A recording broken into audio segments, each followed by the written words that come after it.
to talk at you for a bit, and then I presume we'll have a discussion, possibly even an argument.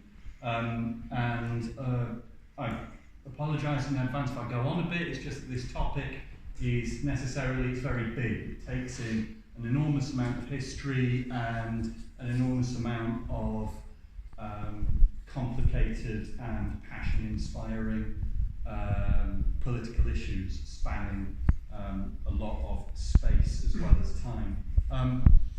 I'd like to plug, to begin with, this excellent pamphlet on left-wing anti-Semitism that explores some of those issues, goes into some of the detail that I'll only be able to hint at in this speech. It's got some essays in it by such excellent Trotskyists as Leon Trotsky, and also some lefties from other political traditions like Moshe Postoli. So it's £3, it's up at the front. We've got at least as many of them as there are people in this room, so everyone should buy one. So I'll begin. The reason that we're giving this speech, we're organising this meeting, and the reason that we're bothered about this issue in general is that we, Workers' Liberty, we're internationalists, and we think that internationalism means consistency. And what we mean by that is we don't regard the explanation for world events as being to do with a contest between we regard the explanations for world events as being to do with a contest between classes, a struggle between classes. And we think that that is generally true of human society. It's why we're Marxists, and it's why we think it's possible to create socialism. We don't see the explanation for world events and the explanation for world politics as lying in a contest between good peoples and bad peoples. We reject the idea that politics is about a contest between more deserving nations and less deserving nations. We want to overcome nationalism and not accommodate to it. And that means according all people's equal rights as a first step to breaking down the chauvinisms and resentments that feed nationalisms on all sides. And I think that ought not be a point of controversy in a socialist meeting. I presume most people here are socialists. Most people on the left who are involved in one side or another of the Israel-Palestine and left anti-Semitism argument are socialists. And yet lately it seems to have become controversial that we're bothered about class struggle, not a struggle between good and bad peoples. And I think that reflects a terrible nationalist weight that's bearing down on our movement all over the world, that you see in the better-than-expected performance of Trump's party in America the other night, that you see in the capitulation of one part of our movement after another to giving a left-wing gloss to what's happening with Brexit and the push against freedom of movement.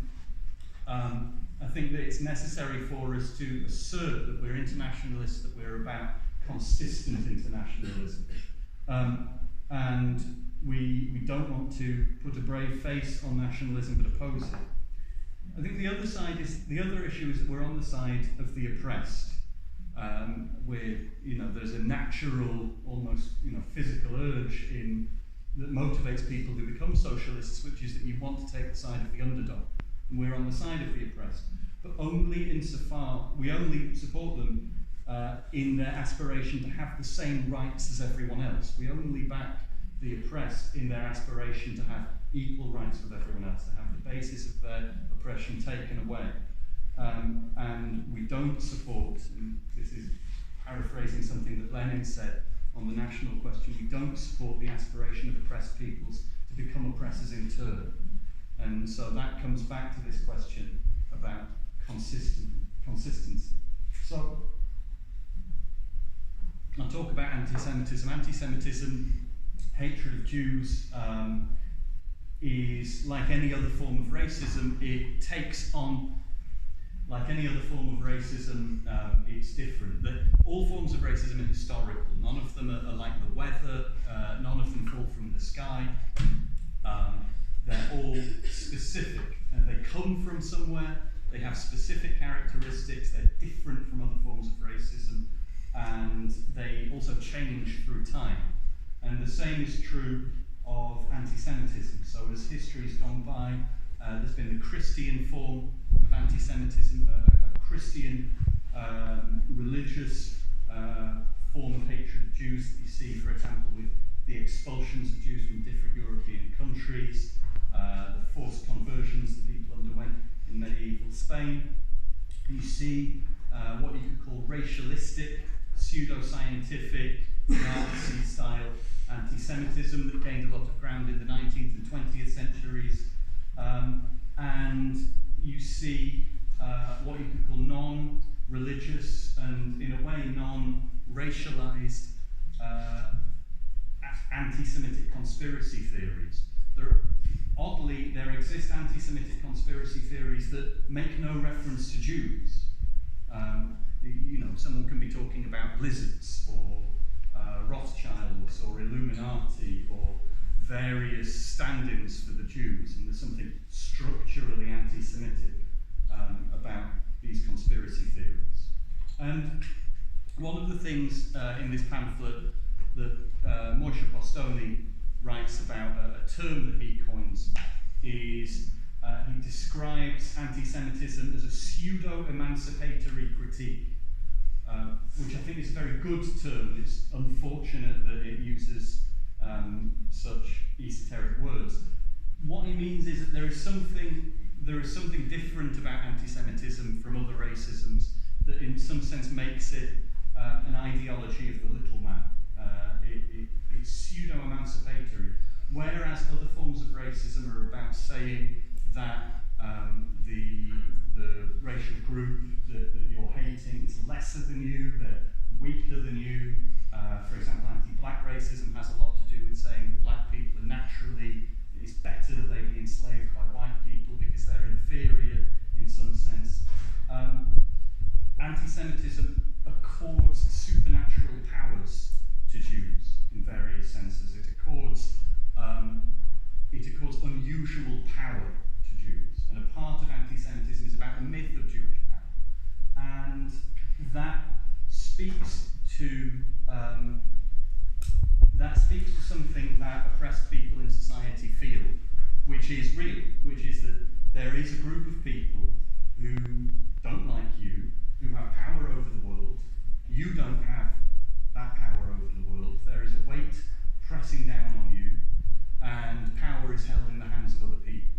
And in that respect, these anti-Semitic theories of Jewish power, or stories about Jewish power, you could call them a primitive and a limited attempt to explain something that is really going on in the world, which is about an imbalance of power. The explanation that's given is wrong. It misidentifies who's got the power. It's racist, it's bad. But there is something, in Moshe Postoni's words, pseudo-emancipatory about it. It is an ideology of the little man, in some sense, in a way that other racisms aren't.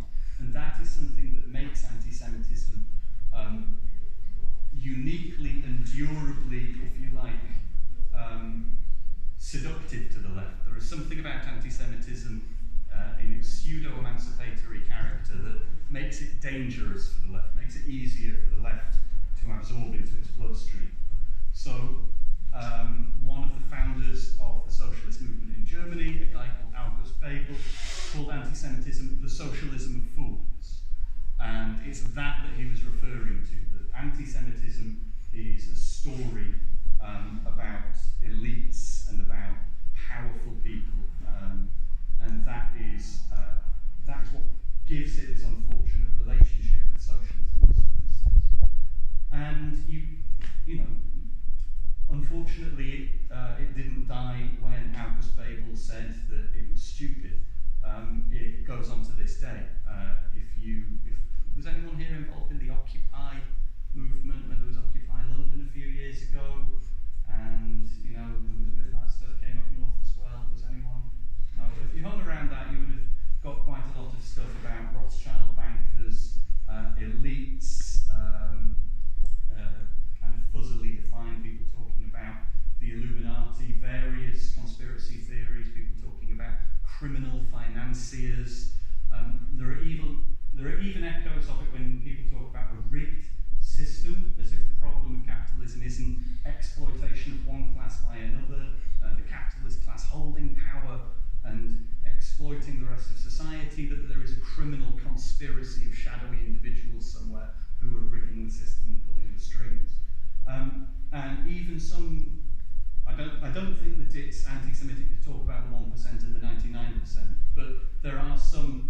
ways of expressing those ideas about a secretive and powerful minority that starts pressing some of those buttons.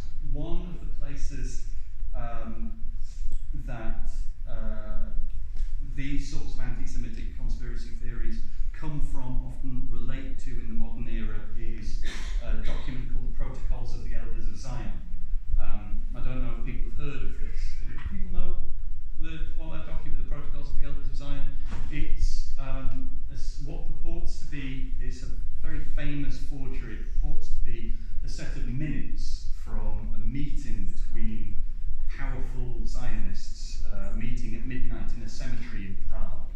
And they have a discussion which is minuted in full, which ordinarily evil plots aren't, but these are very professional plotters, and they take very full minutes of their discussions about how they're going to control the world through spreading communism, through spreading left-wing political ideologies, and through control of high finance. That forgery was developed in the middle of the 19th century by the Tsar, and it was developed very deliberately by the Tsar's secret police and spread through Europe as a tool against revolutionary movements that were going on in the wake of the French Revolution in the 19th century.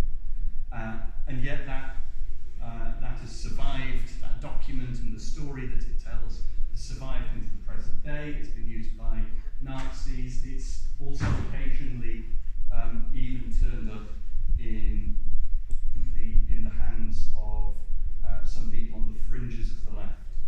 So I think that's that pseudo-emancipatory critique, the myth of conspiratorial Jewish power, is the first big theme in what you could call left-wing anti-Semitism. And I think what we say about it is that we reject conspiratorial explanations for world events. Marxists reject conspiratorial explanations for world events. We think that the capitalist class does its business in public. Actually, if you want to know what capitalists are thinking and doing, you can buy the Financial Times. They publish what they're doing, and they have to, because if you're a capitalist and you want to make money, then you need to know what all the other capitalists are thinking and doing. So it's all carried out in public. The other thing is that the class struggle is carried out in every nation, in every country, in every nation, in every ethnic group. There are class divides, power divides, and it's the commonality of the people at the bottom of that food chain of every nation that we're interested in. But today, the major way that left-wing anti-Semitism expresses itself is actually not so much in terms of people talking about Rothschilds, although that's coming back. It's in the way that the left has for a couple of decades now talked about Israel-Palestine, and certain elements of left-wing common sense which make the way that the majority of the left and the far left in Britain addresses the question of Israel-Palestine, makes it different from the way that socialists address other questions of national liberation, and it expresses some ideas whose logic points in the direction of systematic hostility to Jews. No, I'm not saying the politics of, for example, the SWP is consciously anti-Semitic or is motivated by a hatred of Jews. I think actually if you talk to most people who are on that wavefront, they would deny it, and not just deny it, that they would be horrified at the suggestion that perhaps they hated Jews, and in a way rightly so. But rather there is a set of politics that kind of points systematically towards hostility to most Jewish people. And so what I'm going to try and do, I'm aware that I'm going on, this always happens when I give this talk, I go on. I'm going to try and summarise in a few points what these positions are, and we can talk about that. So I think the first thing is to set as a standard. How is it in general when a country is doing something as outrageous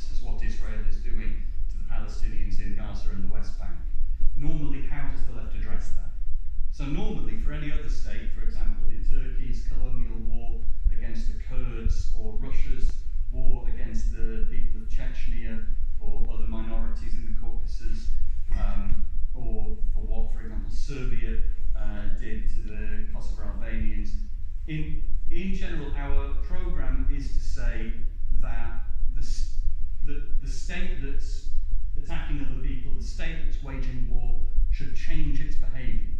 You know, it should, if it's got a racist constitution, it should change its constitution. If it's conducting an illegal occupation of another country, if it's conducting an imperialist war, it should stop doing that. If it's blockading a country, it should stop blockading it. Our programme is almost always that when a country is doing something outrageous, committing terrible crimes, it should stop doing it. With Israel, the programme is different. A large part of the left, its programme for Israel is not that it should withdraw from the West Bank, stop the siege of Gaza, pay reparations to the tortured Palestinian people, but rather that Israel should cease to exist. And I think that's the first big difference. We don't say that Turkey should cease to exist, we should say that Turkey should stop doing all sorts of things. So I think the first theme is that Israel's very existence is illegitimate, that the existence of Israel is an ongoing crime, and it can only be resolved by Israel ceasing to exist. Kind of a version of this is that Israel is merely a tool or a fortress of Western imperialism, that it doesn't have an independent, political independence of its own, that it's merely an emanation of Western imperialism, or in some versions that Israel is directing Western imperialism. It must cease to exist. I think the second theme is related to that, is that Israel is the most uniquely reactionary state in the world, that there is no other country whose politics is as reactionary, as backwards, as racist as Israel's. And therefore Zionism, understood these days as the belief that Israel should not cease to exist, is qualitatively worse than any other nationalism. So this is I think, a backhanded way of taking you to the third point, which is requiring Jews to renounce an important part of their identity or else be denounced as racist. So a widespread slogan in the 1980s, which is less used now but more stated implicitly, is that Zionism is racism. And again, if you think that Israel's continuing existence is a crime, that believing that Israel should continue to exist is racist, therefore, if you think that Israel should not cease to exist, you're a racist.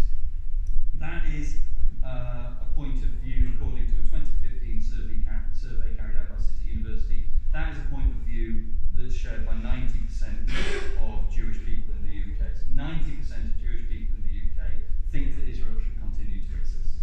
It's an important part of their identity at whatever level. 71%, according to the same survey, support an independent Palestine, and 75% say that what Israel is doing in the West Bank is an obstacle to peace.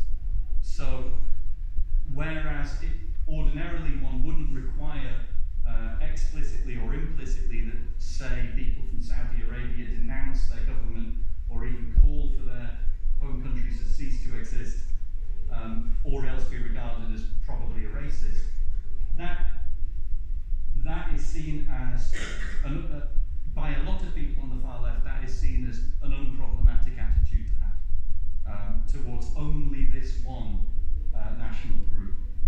And it has some pedigree. So in the 1980s, there was a campaign at several universities to ban Jewish societies on the grounds that those Jewish societies refused to pass motions denouncing the existence of Israel. So for refusing to pass motions denouncing Zionism, I can't off the top of my head remember where Jewish societies were banned. It was Sunderland, Essex. Essex? I can only remember Sunderland itself. That was a campaign that went on in the 1980s.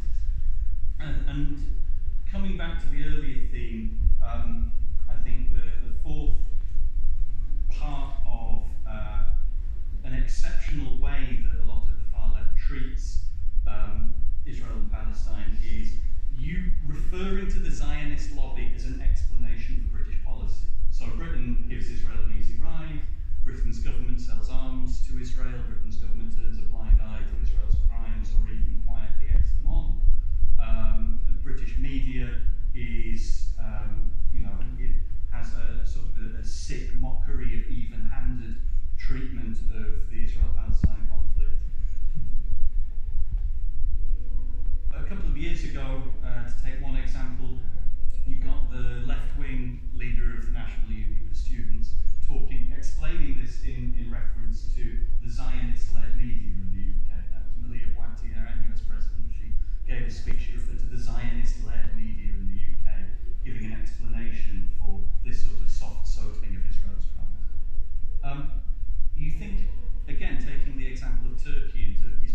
tendency. The communist tradition today goes by the name of Trotskyism, is historically anti-Zionist. What I mean by that is that there was a historical debate about what's the best path, what's the best policy for Jewish emancipation in Europe. There's a historical argument about that in the Jewish community, in the labour movement in Europe, and that can be summed up as the argument between Zionism and Bundism. I think that's a very crude and reductive way of summing up that argument. There are all sorts of shades of opinion, all sorts of different tendencies, and they bled into each other. I've been reading the biography of a Jewish communist called Leopold Trepper, who was Stalin's chief spy in Europe in the Second World War. He started his political career in a Zionist youth movement, basically, but in the end he says he thought that Stalin was wrong.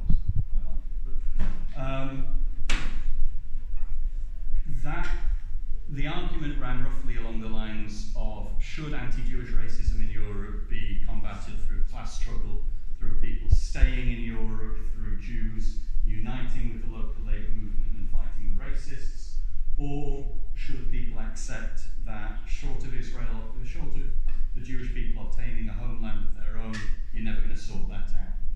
And people in our tendency, revolutionary Marxists, were on the side of stay and fight. And now, there was always a lot of crossover. That was an argument that was conducted at the level of a disagreement between comrades, I think, to a great extent. There were very right-wing, even racist iterations of Zionism, but there was also left-wing and socialist iterations of Zionism. There was a unit furnished by Paul Zion, which fought in the Red Army on the side of the Russian Revolution against the reactionary White Armies. I believe that the inheritors of the Paul Zion tradition are represented in this meeting tonight, so good for you guys.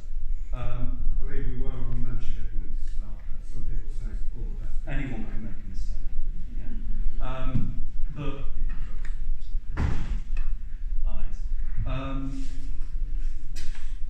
But bluntly, that argument on stay and fight or go to Palestine was settled over the course of the 20th century. It was settled by events. Our side lost.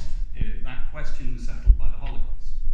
And I think that is something, it's a horrible and century-defining event. And it's something that we have to come to terms with, is that the experience of the 20th century was that ultimately Zionism and finding refuge in Palestine was the most effective strategy for Jewish survival. The argument about Zionism, I think, takes on a different turn after the 20th century on the left, when the Stalinist states from the 1950s start a series of what they call anti-Zionist campaigns. So this begins with, immediately before Stalin's death, he prepares a purge of so-called Zionists in influential positions in the Soviet Union. There is a prepared purge of Jewish doctors and Jewish professionals in Soviet society. In the Slansky trial, in which some of the leading communists in the leading Stalinist rulers of the Czech Republic are murdered, Zionism is used as a theme to indict the Jewish defendants. You start getting, from the 1970s, much more virulent polemics. Long books, many dozens of books are written and circulated by an immensely powerful state-supported press, indicting Zionism as the fountain of world imperialism, Zionist influence as a major driver of Western foreign policy, and a lot of these themes about the exceptional nature of Zionism, its key role in world imperialism, uniquely evil force in world politics start to circulate from the 1970s, a much more hysterical tone. What the previous Marxist arguments against Zionism from before the Second World War are now unrecognisable. Zionism is denounced as the fighting vanguard of world imperialism, and even a slur alluded to, I would say repeated, but he was careful with his language and he's very litigious, by Ken Livingstone, that the Zionists collaborated with the Nazis, that the Zionists supported, aided, manipulated the Nazis in order to further their own agenda. This began in books published and circulated in the world by the Soviet Union and their satellite so-called communist parties. And I think that the Stalinist roots of anti-Semitism on the left is the title of an article in this by Dale Street, which I strongly recommend that people have a read of. So, look, I'll leave it there. I'll wind up with a comment, which is it racist? If people on the far left say that Jews have to denounce as a racist atrocity the existence of Israel, if people talk unself-consciously about Zionist influence controlling the British government's policy, if people denounce as uniquely racist in the world any expression of Jewish fellow feeling with the Jewish state. Is it racist when left-wingers do that? I don't think that it is racist, because it's political. I think the problem isn't to do with people using the wrong language or misspeaking or giving offence through expressing themselves badly. I don't think either that left-wingers who say arguably anti-Semitic things are motivated in general by a racialised antipathy towards Jews, a racialised hatred of Jews. But I think it is true that there is, in some circles dominant on the British left, a set of political attitudes about the Israel-Palestine conflict which are completely different from the way that socialists and Marxists address any other national conflict, and which, taken to their logical conclusions, lead systematically to hostility, political hostility, rather than racial hostility, towards most living Jews in the world. And so I think that the problem isn't one of people misspeaking or using the wrong language. I think that the anti-Semitism that exists on the left is different from what you could call right-wing or Nazi anti-Semitism. I think that the problem is political. And I'll say something that might be extremely controversial. I think that Corbyn's position on this is actually good. In that Corbyn is against boycotts of Israel, he's said as much. He's in favour of a two-state solution. He's in favour of unity with the Israeli labour movement. And I think that's the beginning of wisdom. Whatever else people might want to criticise Corbyn about, I think that at the level of political programme, unity with the Israeli working class as part of a socialist answer to undercutting the right wing in Israel is right, and it's the beginning of an antidote to the problem that we've got. So I've gone on for far too long. I'll leave it there. Bruce, would you mind sharing this next bit just so people hear it nice and me? Or like I can self-share it. I'll self-chair it. I'm now going to chair the meeting instead of talking.